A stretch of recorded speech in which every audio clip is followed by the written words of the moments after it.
Welcome to your quick review on developmental psychology. This review will cover important people and theories, developmental milestones, terminology, and other relevant content important for the AP exam. Please understand that this is just a review, and for more detailed information, you should look to your textbook, other PowerPoints and materials that have been provided to you through class. The first and arguably one of the most important theorists in developmental psychology is Jean Piaget. Expect to see Piaget somewhere on the AP exam. His theory is still currently used today. However, there are some criticisms to his theory, and we'll get into that at the very end. His theory is based off of cognitive development.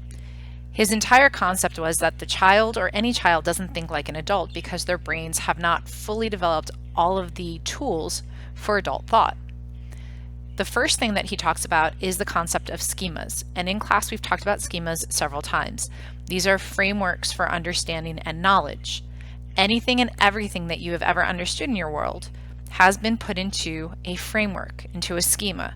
So when I say dog, you immediately think back on previous experiences and knowledge that you've gathered throughout your lifetime, and you develop a concept for dog.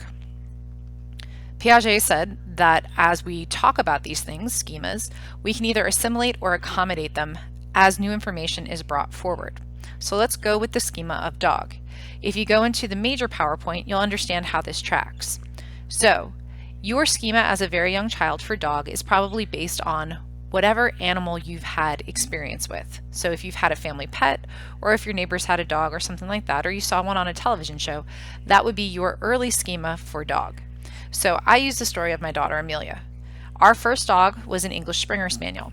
It's a white dog with brown spots.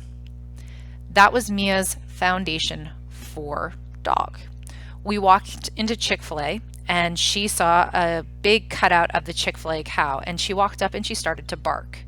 Now this is when she was about somewhere between 18 to maybe about 24 months old, so somewhere in her toddler years.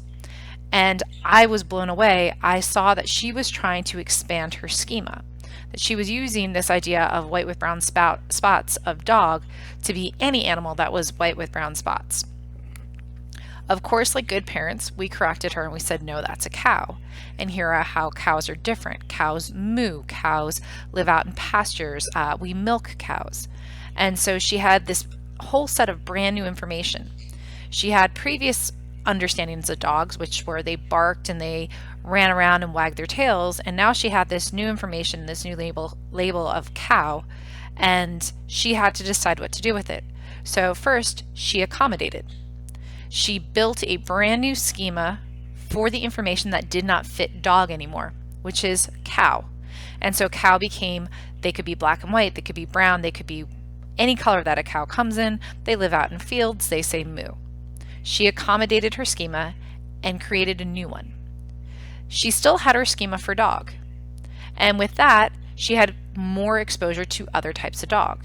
So she saw our neighbor's dog, which was a Chihuahua, and she said, ooh, a kitty. And we said, no, that's not a kitty, that's a dog, and here's how it makes it a dog.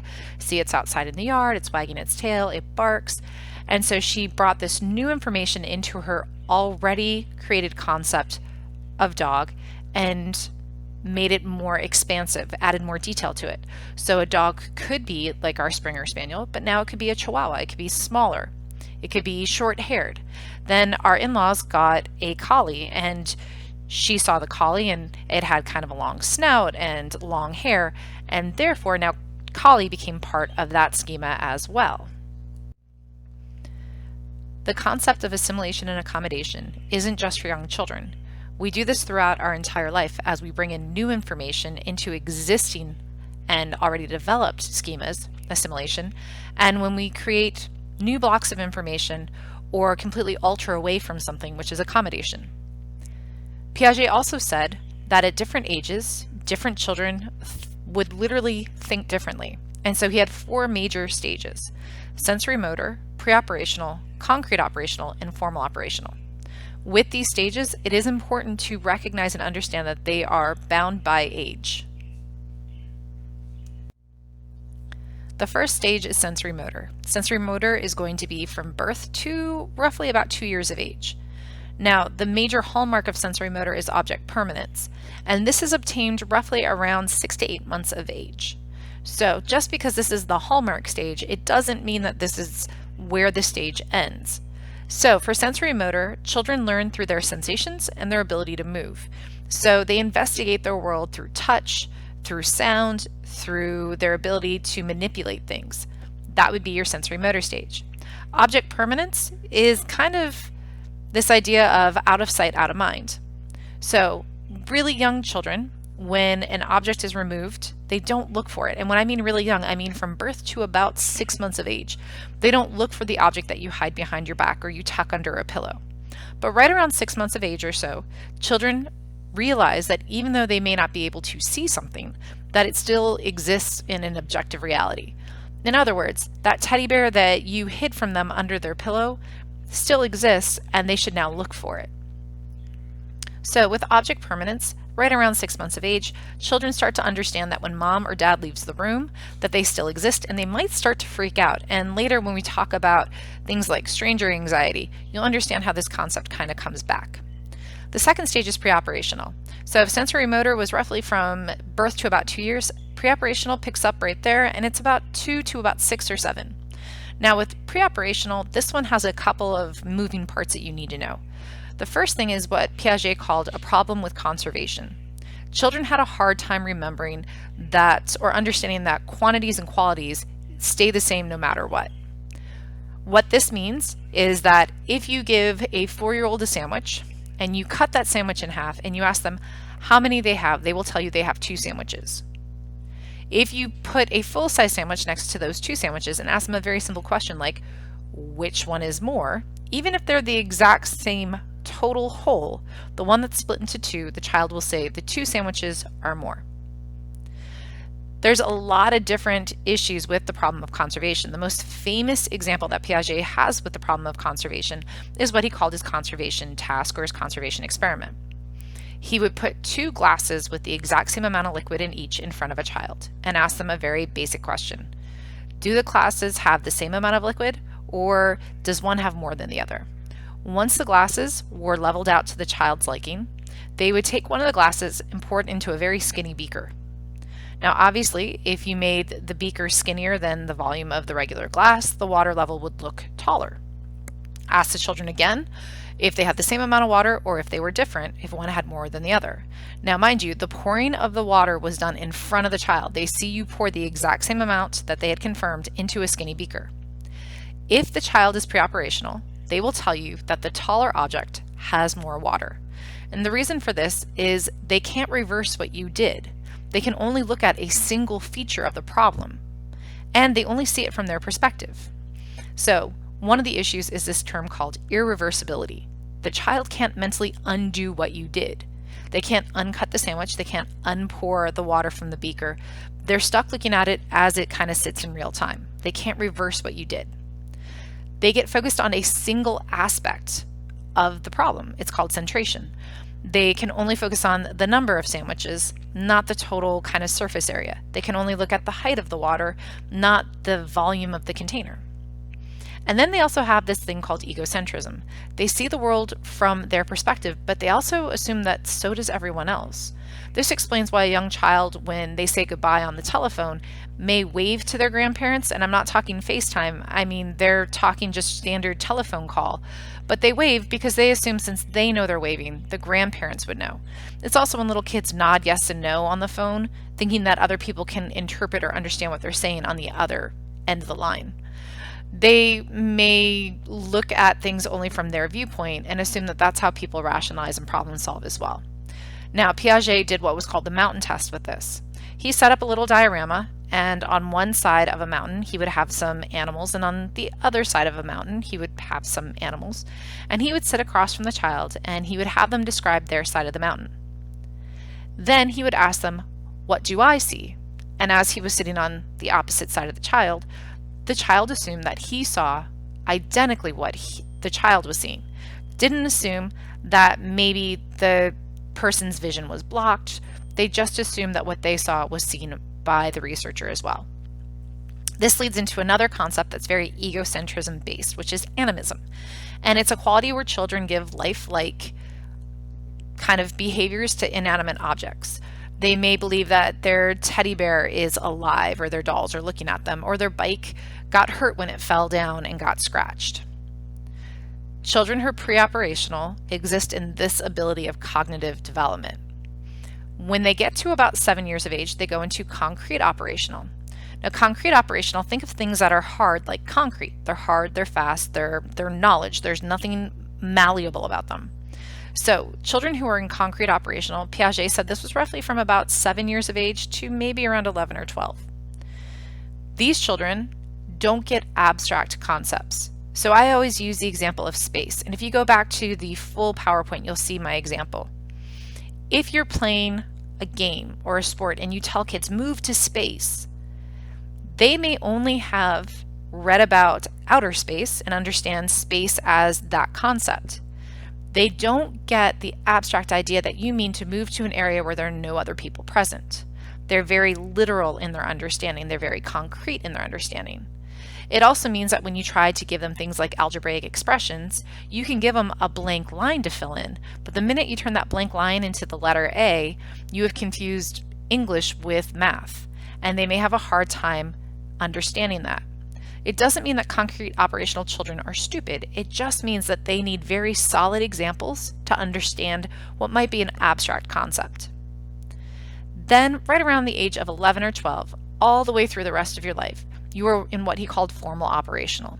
And the big hallmark of formal operational is this concept of hypothetical thought, that you can hypothesize, you can think of what ifs, you can imagine the extraordinary and the impossible, and understand how things relate to each other. The biggest criticism with Piaget that comes from other theorists isn't that he was wrong really in what he was saying, it's that he was so bound by stages. Birth to 2 years, 2 years to 6 to 7 years, 7 years to 11 or 12 years, 12 years plus. And we are seeing from other researchers elements of these different stages earlier on with children. So maybe it's more of a spectrum and less of an actual stage, that there's more variability when children progress through these kind of areas. But we do agree, and a very large amount of the educational system, developmental toys, all of these things seem to center around very heavily Piaget's original theory. During the Cold War, Lev Vygotsky was a Russian psychologist who was tasked by the Soviet government with developing a communist-friendly theory of cognitive development. Now, while he was tasked with this by the government, it doesn't invalidate the theory. Aspects of this are still immensely correct and also heavily utilized in the education system. So Vygotsky first comes out with this concept that he called scaffolding. Now, I told you before, if you think of a schema, think of a schematic, a blueprint. Well, if you think about building a building, you might need to use scaffolding. Those really high points, the really kind of difficult places to reach, you might not be able to just reach it. You might need to kind of climb to a platform and then build another platform and climb up, and so kind of slowly build your knowledge. And that's essentially what scaffolding is, whether it's building platforms to reach that high or hard to reach place in your construction, or building in stop points and breakdowns of content so you can understand it. So when we talk about scaffolding, you may not sit there and have a kid immediately jump into geometry and just start throwing different formulas at them, expecting them to know. You might start out with very simple things like defining what a square is and then having them measure all of the sides. You might move into things like figuring out what a circle is, but give them kind of a smaller and easy attainable task, and then move it up a little bit and give them a way to attain that task, and then move it up a bit, and then eventually over time you will have attained the entire concept. We do this in sports all the time. We break things down into fundamentals before we have kids learn really complex plays. So you would never take a kid and tell them to turn a double play in baseball or softball without first teaching them how to field a grounder, how to throw a ball, how to properly cover a base, how to hit the base while on the run and still make the throw and have it accurate. You would slowly build up to all of those skills, and they would build upon each other. So that's your concept of scaffolding. He also said there's this thing called the zone of proximal development, and The way that I explain this to people, and sometimes it sticks, and I hope it sticks with you guys, is that if you think of the zone of proximal development almost like a bullseye. Now, everyone wants to hit the center of the bullseye, but if you are not strong enough to hold the bow, you're not hitting the bullseye. But just think if you had with you a more experienced, more able teacher. And that could be a sibling, it could be a coach, it could be a teacher, it could be a parent, but they can help guide you to that bullseye. A couple of things have to be in place. First, you have to be capable at that time of firing the bow and arrow, of hitting the bullseye. You actually have to have the ability. Now, maybe you don't have the knowledge and you don't have the skill set yet, but you have to be in the area where you have that ability. And then, through their guidance and their assistance and their help, they bring you into the bullseye area. So the zone where you could develop, where you're just about ready to take on that new ability, but you just need help and guidance from a more knowledgeable person, that's the zone of proximal development. So while Piaget said that cognition was part of development and we were going to go through it regardless, Vygotsky said actually we need the help of peers and teachers and siblings and coaches and parents to get us to continue to develop in our cognition and our cognitive abilities. So a more realistic kind of example of this would be something like reading. You would never try to teach a child who hadn't learned their alphabet to read. But once you realize that your child understands the alphabet and that your child can associate the correct phonemes with the letters, then you might sit there with a book and help them sound out words. And in those books, there might be pictures that correspond to the words, so they can make connections between what these symbols are meaning and the sounds and the word that they should be sounding out. Now, could they do this on their own? Yeah, history is riddled with people who have taught themselves how to read. But here we're saying that that person, once they're in that zone, if they have a coach, a tutor, a teacher, a peer, somebody who has mastered it already, they're more likely to continue to excel. Harlow and Ainsworth come up when we start talking about attachment. Now, Harry Harlow did an experiment with rhesus monkeys, and he took infant monkeys who were essentially orphaned and put them in social isolation. And the biggest thing with his research is the results that we get. In his experiment, these infant orphan monkeys would have the option of going to either a cloth mother who was almost like a baby blanket, soft and comforting, but didn't provide any food or sustenance, or they could go to a metal mother, which was essentially just kind of a wire mesh wrapped around a baby bottle with a freaky face. And they could go there and climb up on the mother and kind of cling to her, but they could get food. And up until this point, and this is roughly around the 1950s, everyone agreed and pretty much believed that as long as children got proper nutrition and were warm and were clean, that development would continue on unimpeded. And what Harlow was able to show with these baby orphan monkeys is that when they were deprived of anything that resembled comfort or love, they were unable to properly rehabilitate, and that when given the choice, they would choose something comforting over something that provided nutrition 95% of the time. So they would spend 18 hours of a day clinging to the cloth mother, but only go over to the wire mother for food when it was absolutely necessary. The question is then, how does this translate to us? And Harlow did other kind of elements with the experiment. Monkeys that were isolated would run to the cloth mother when scared, when left in a strange or unfamiliar situation. They found the cloth mother to be the one that was more comforting.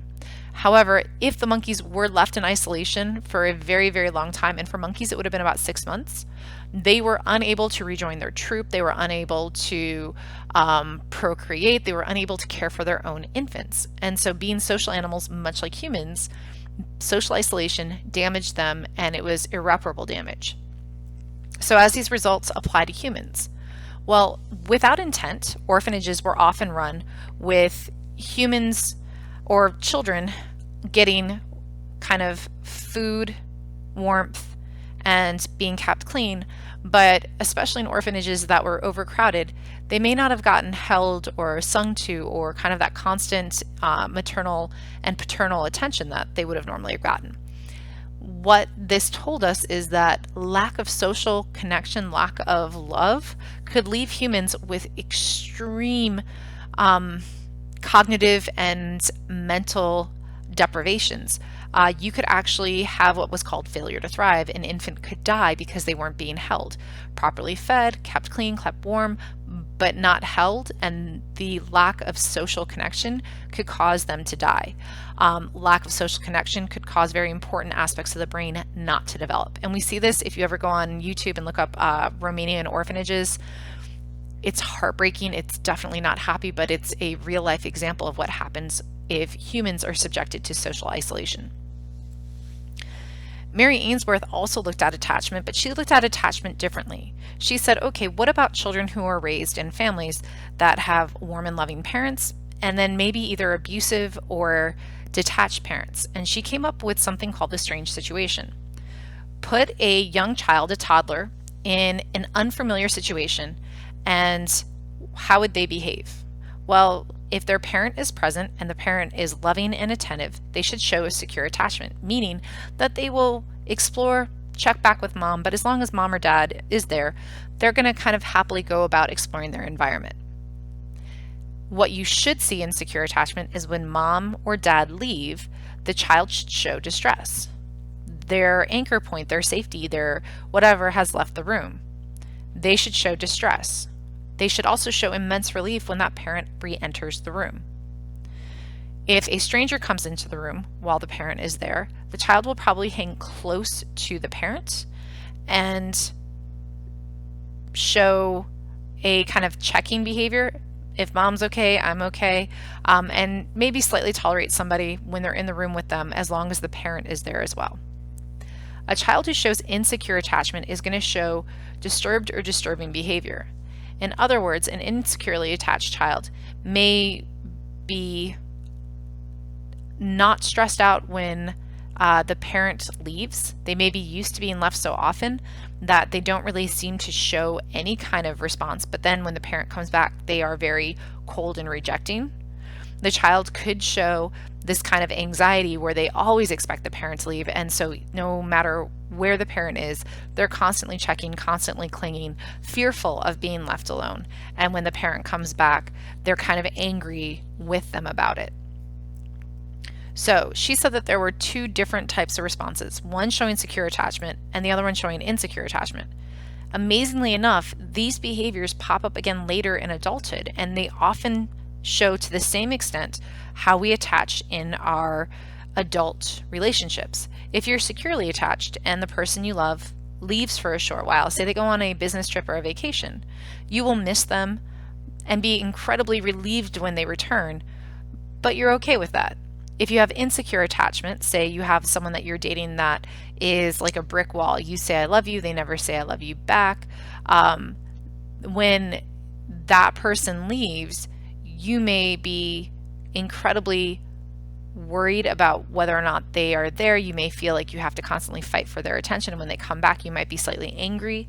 You might also have that opposite where the person is sometimes there, sometimes not there, that kind of yo-yo kind of relationship, and the reaction that you would have to that.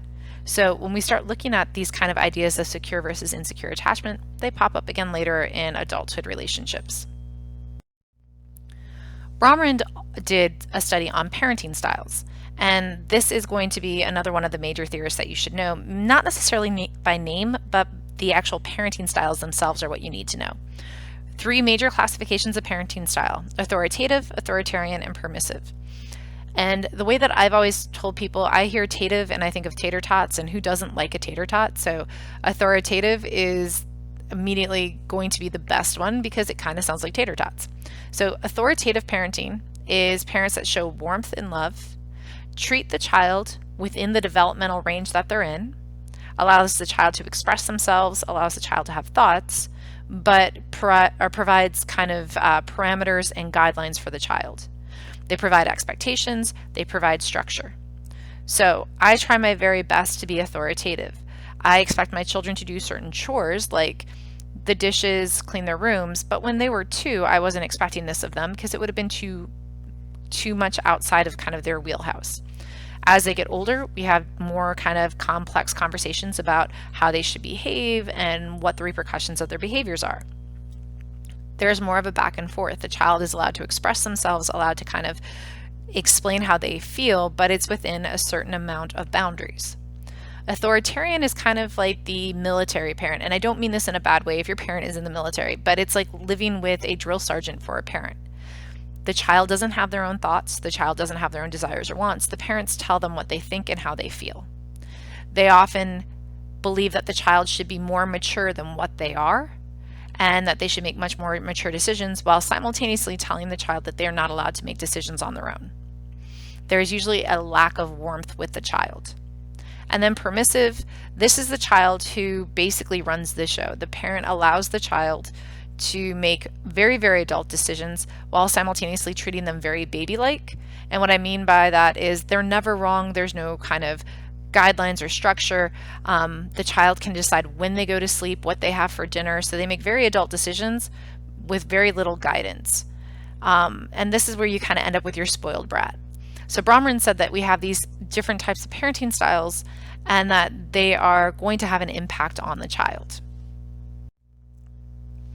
Some related terms that don't really necessarily hit on any major theorist but should be known from this section. We have something called stranger anxiety. Stranger anxiety happens at 8 months, and this is once the child has developed object permanence. The child realizes that they have a schema for their parent's face. They start to understand who people are. They start to have some basic memory of things. And when their parent hands them off to a stranger, just someone that they don't normally know or have a schema for, the child starts to feel anxious, and they will look around and search for that parent because that's who they want to go back to. At around 13 months, no matter how well or securely attached your child is, they will develop separation anxiety. So that doesn't mean that if you are a securely attached child and you are a parent who's maintained secure attachment that you get to leapfrog this. It doesn't. At around 13 months of age, no matter how good of a parent you are, your child will develop separation anxiety, meaning that they will freak out when you leave them, even if you leave them with a family member. Self-concept is your knowledge of who you are, distinct and different from those around you. At about 18 months, children can start to notice that they are different than someone in the mirror. And I know that sounds silly, but they did this with something called the Rouge test. Put a little bit of blush on the center, a spot in the child's forehead, and at about 18 months of age, a child will walk over to the mirror and rub their forehead to try to touch the dot. Before 18 months of age, this doesn't happen. At about 6 years, children start to have their own self-concept, and by about 8 to 10 years, who you were at that point is who you are now. You're a little more mature, there's some modifications, but you can pretty much still remember 8 or 10-year-old you as being you. Erikson is one of the theorists that has a lot of moving parts. Erikson is a neo-Freudian. He's a student of Freud. That doesn't mean that his theory is bad. But Erikson is what we would consider a psychoanalytical theorist. And his entire theory was based on psychosocial development. In other words, the people around the child will help it develop. So, social. So, for each of these stages, you're going to see that there are different challenges. The first one at birth to a year and a half is what he called trust versus mistrust. The child either learns to trust the world because their caregivers are there and responsive, or they never really trust the world because their parents are neglectful or absent or unpredictable. It's important to understand adequate versus the inadequate resolutions. It just tells you that if they were basic sense of trust, you have adequate. If they have mistrust, inadequate. And what Erikson said is that moving forward, you could always go back and fix a previous stage, but it would be with effort. Autonomy versus self-doubt. Autonomy, the child learns to tie their own shoes and walk upstairs and do things on their own. Or the parent constantly tells them that they can't do this or they lack the ability, and so they doubt themselves. From 3 to 6 years, children start to initiate things like conversations and friendships. And if they are shut down, they may feel guilty by their own thoughts or their own attempts. At 6 to puberty, you have competence versus inferiority. With this one, the child is going to primary school. They're starting to learn. They're starting to be evaluated by teachers on their product and in comparison to their peers. They're either going to feel that they have gotten the ability and they can do it, or that they're inferior. And again, this is no longer just the parents impacting them. This can be siblings, this can be peers themselves. This might be the child that lacks self-confidence and doesn't want to answer questions in class because they feel like everyone else is smarter. In adolescence, this is post-puberty. So we're talking kind of puberty through adulthood.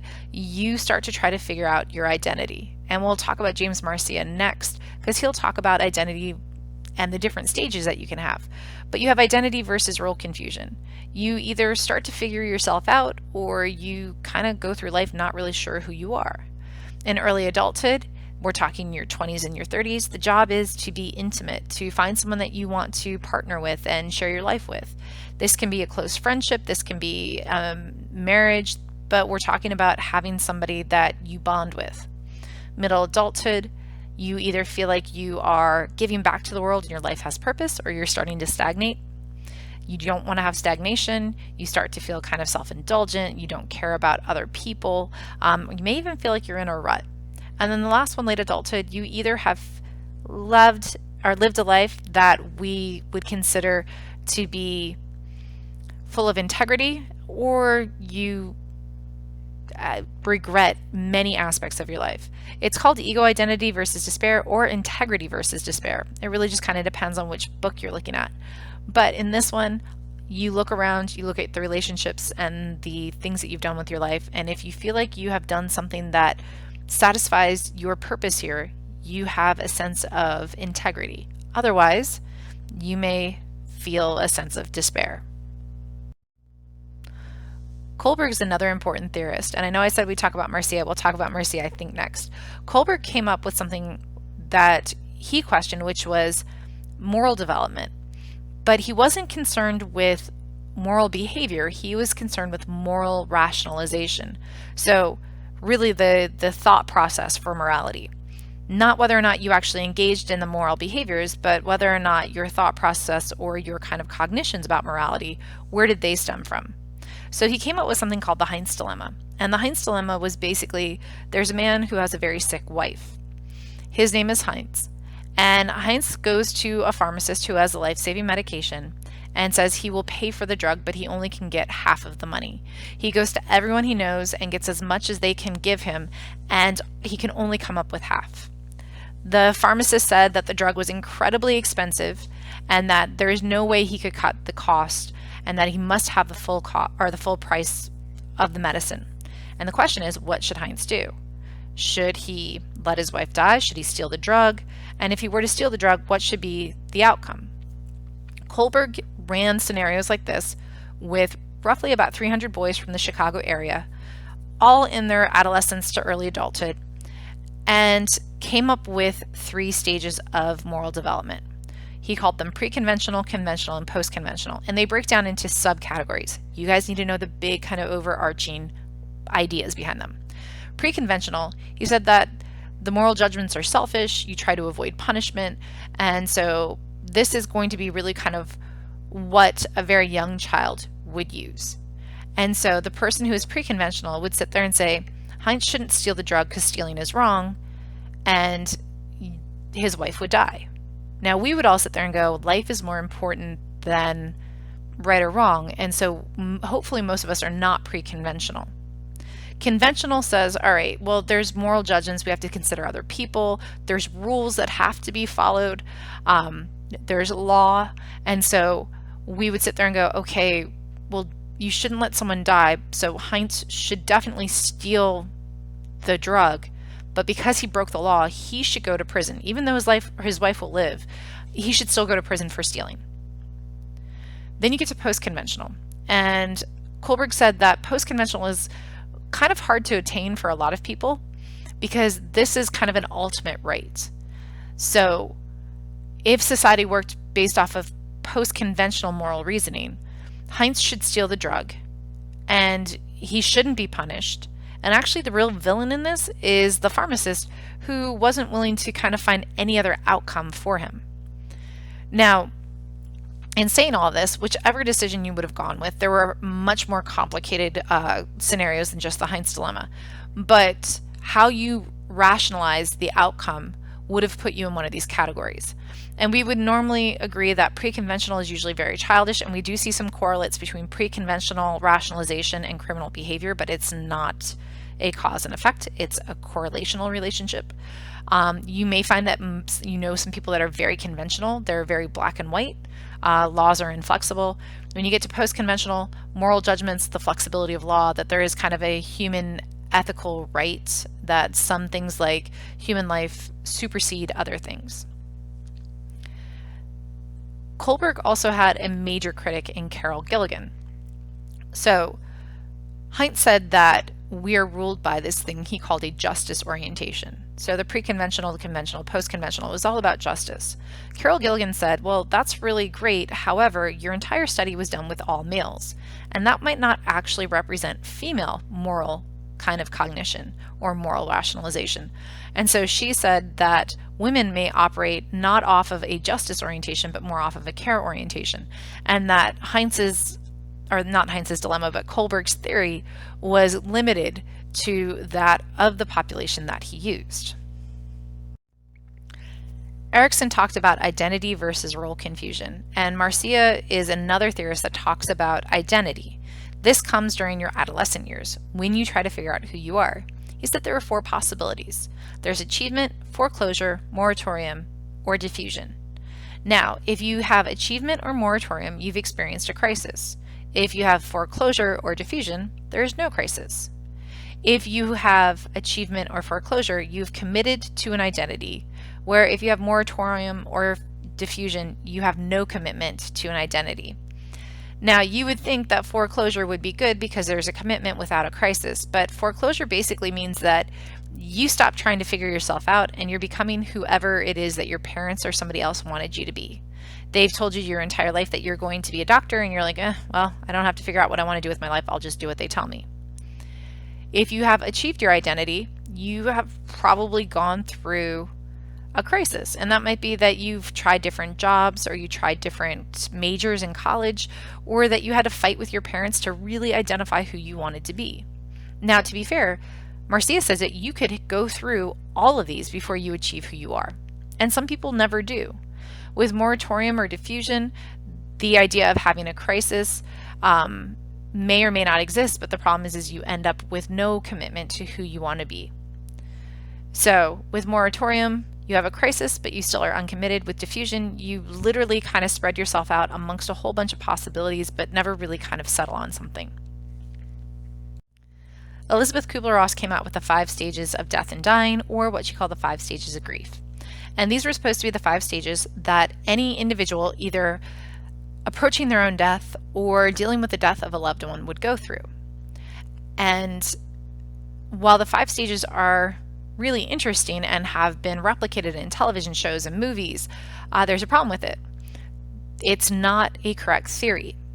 It doesn't mean that we don't possibly go through denial and bargaining and come out with acceptance and all this other stuff. It's that we may not go through the 5 stages in the exact order. We may feel or experience emotions that are not even encapsulated in the 5 stages. And so because of that, it's no longer accepted and it's a false theory. It doesn't mean that there aren't aspects that are correct. It's just that it isn't a prescriptive way of how to deal with grief. And some things are missing. Some people feel that this theory is lacking on things like joy. If you had a family member suffering from a very long-term illness and they finally pass on and you have a deep belief in something religious, you may actually feel joy or contentment. And her 5 stages don't really allow for that. They have acceptance, but not kind of contentment or joy. So the biggest problem with her stages of death and dying is that, 1, it's just too prescriptive. 2, it doesn't encapsulate everything that could possibly happen. People don't always follow it in order, and therefore it's no longer an accepted theory. Last bit that we'll talk about is the biology that you should know from developmental, and hopefully we can get through this quickly. 3 stages in prenatal development. From 0 to 2 weeks, you're in the germinal stage. During the germinal stage, the female actually starts to develop the placenta. The placenta is going to be the organ that allows for oxygen and nutrients to go from the maternal bloodstream into the baby's bloodstream via the umbilical cord. Embryonic is from 2 to 8 weeks. With embryonic, you have your first heartbeat at about 3 weeks. Cell differentiation, so stem cells start to go from the inner to middle to outer layer and determine whether or not it's going to be something like your stomach or your skeletal structure or your skin. So these cells start to take on the responsibility. And it's also the period of greatest vulnerability. In this 2 to 8 week stage, there's the greatest chance that alcohol or drugs may impact the embryo. It's also where most of miscarriages happen. And the last stage is the fetal stage, and that's from 9 weeks to 40 weeks. And that is the very last part where we're talking about development, and that's where really everything else is happening. Bones are growing, organs are refining, etc. While pregnant, women have to be concerned about teratogens. That can be anything that can pass from the mother to the child through the placenta. That includes any kind of viruses, any drugs, anything that can be harmful would be considered a teratogen. Fetal alcohol syndrome is a disorder that is caused by alcohol and alcohol acting as a teratogen. Now, we can only collect data about fetal alcohol syndrome through case studies because it is completely unethical to run an experiment to determine how much alcohol and at what stage in a pregnancy alcohol can cause fetal alcohol syndrome.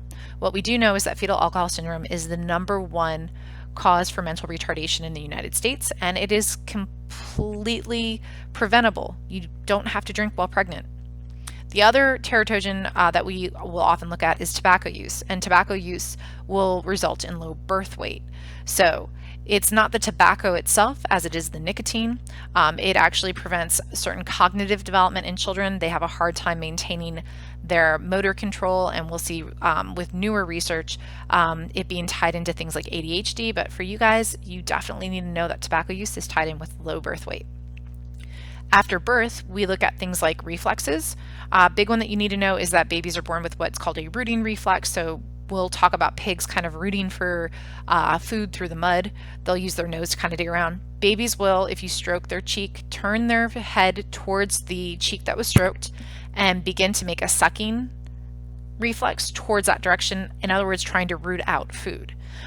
Babies will also have a natural inclination or desire towards their mother's voice and smell. If you're a father, unfortunately, the babies are going to be more familiar with mom because, well, they've been with mom for 40 straight weeks of development. And sight is really, really bad for infants. Remember, when you are born, you come out of a completely light-deprived environment, so the rods and cones in the eye need time and exposure to light to learn how to fire, and the brain needs to learn what all of that different sensory information means. So it isn't until about 4 months that babies have color vision and fairly normal sight. When we talk about neurological growth, at birth, babies will actually have pruned more neurons than what they had. So you are born with more neurons than what you need, and you actually prune away quite a bit, and you sustain the ones that are growing, the ones that are being utilized. So it's kind of this idea that we come with more than what we need, so we can use whatever it is that we end up using. At birth, what you're not seeing here is more neurons, you're seeing greater branching. So from birth to 3 months to 15 months, that developing brain hasn't grown new neurons. It has developed more dendrite branches on a neuron and more branching off of the terminal branches of the axon. So at birth to 3 months and then finally at 15 months, you find that there's greater connectivity because of branching, not because of more neurons. Rovey and Collier did a study that had to deal with infant memory, and they were able to prove that infants could remember up to about 30 days worth of content. And it couldn't have been anything massive. They learned that if they tied the infant's foot to a mobile that was hanging over their head, the baby would learn that if it kicked its foot, the mobile would move. The baby would retain this information for about 30 days. When we talk about maturation, this is the idea that certain behaviors we will mature into. Walking is one of them. So we have these milestones in development that we are meant to mature into. The idea of rolling over, then sitting up, then standing, then walking. We mature into them, just like you mature into puberty. So it's a relatively orderly process that is not going to be impacted greatly by environment or other forms of learning. When we look at maturation, identical twins seem to walk within 24 hours of each other, where other siblings with maybe only 50% of the same DNA don't have that same kind of high rate of correlation to their dates of walking. My children, there was a 2-month gap. My daughter walked right at 1, my son walked right before he was 10 months old. So siblings aren't going to show that same overlap, but they both walked within the normal time frame for children walking in the United States, which is right around about a year or so.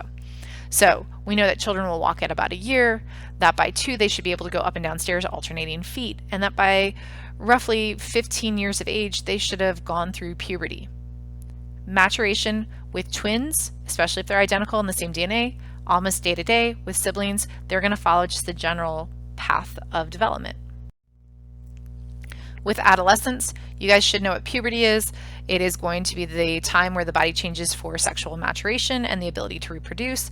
Your primary sexual characteristics are going to be the things that allow you to reproduce, the testes, the ovaries, sperm and egg cells, while secondary sexual characteristics like the deepening of a male's voice or the developing of breasts are going to be secondary sexual characteristics.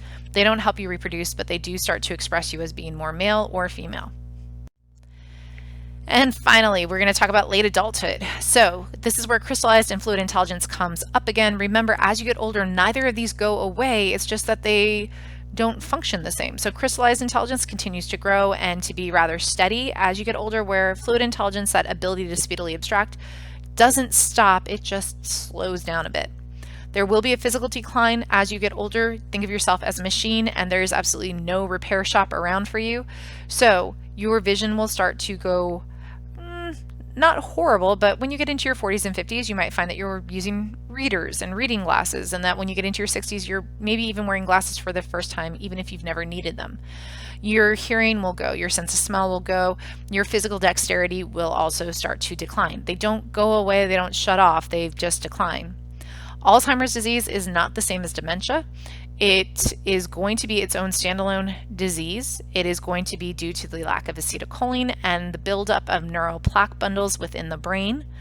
Usually this will be represented first with kind of strange and small memory and forgetting, and later progress into physical degeneration. When we talk about dementia, we're talking about an umbrella term that talks about lack of functioning or brain degradation due to alcohol, a stroke, a fall, and patients may represent things like memory issues, but they may also have physical issues. They may also have problems with speech. So Alzheimer's is not technically dementia, even though they do have some overlap. Remember, for Alzheimer's disease, the lack of acetylcholine, that's one that's usually most tested on. And then your immune system, as you get older, your immune system has been built up after years and years of being tested, but it's when you get exposure to something that you've never had before, your immune system is not as strong as when you were younger. So when people talk about the elderly dying from things like pneumonia, pneumonia is not something that you get all the time. It's not something that we have common exposure to. So while they may not get the common cold, viruses can be very deadly for the elderly. All right, guys, so that's a really, really quick run through of everything. It doesn't feel like it, but believe me, this usually takes about a week and a half to get through, and we got through it in about 50 minutes. So if you have any questions, you know how to get a hold of me. If you have any concepts that you want me to go over in more detail, please let me know.